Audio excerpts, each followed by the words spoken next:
KPU Kabupaten Buleleng akhirnya menetapkan pasangan calon bupati dan calon wakil bupati, Putu Agus Suratnyana dan Nyoman Suchidra atau paket PAS sebagai pemenang Pilkada Buleleng 2017. Pasangan petahana ini ditetapkan sebagai pemenang melalui rapat pleno KPU Buleleng. Pasangan petahana ditetapkan sebagai pemenang Pilkada melalui rapat pleno di ruang rapat KPU Buleleng. Penetapan pemenang ini didasarkan surat keterangan Mahkamah Konstitusi yang menyebutkan Buleleng menjadi salah satu wilayah yang melaksanakan pilkada tidak teregistrasi perkara perselisihan hasil pilkada. Ketua KPU Buleleng Gede Swardana mengatakan penetapan ini merupakan tahapan terakhir pilkada di Bali Utara. Setelah penetapan ini, proses selanjutnya adalah persiapan pelantikan bupati dan wakil bupati terpilih yang sepenuhnya dilakukan oleh pemerintah daerah. Menunggu pelantikan tersebut, KPU mengisi waktu dalam 3 bulan ke depan untuk menyelesaikan administrasi pertanggungjawaban dana pilkada yang dialokasikan oleh pemerintah.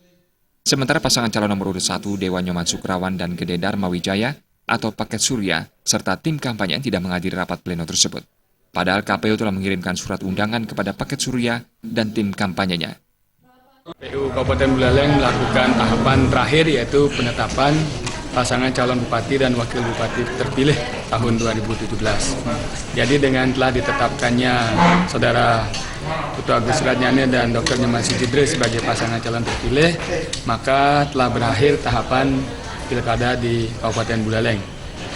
Proses penetapan ini kita lakukan setelah KPU mendapatkan surat keterangan dari Mahkamah Konstitusi bahwa Buleleng salah satu wilayah yang tidak teregistrasi perkara perselisihan hasil pemilihan di Mahkamah Konstitusi.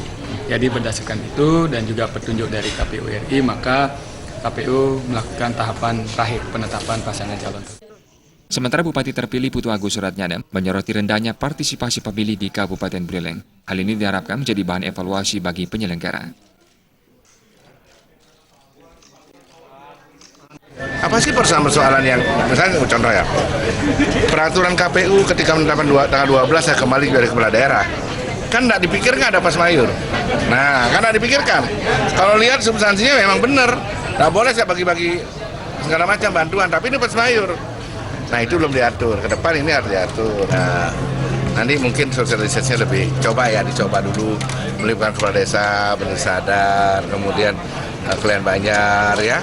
Ini harus kita ajarkan juga. Kadang-kadang kita lupa mengajarkan masyarakat berpolitik di desa kan, yang selama ini yang dibangun kan bagaimana kita berbicara masalah kesejahteraan, adat istiadat, agama, budaya.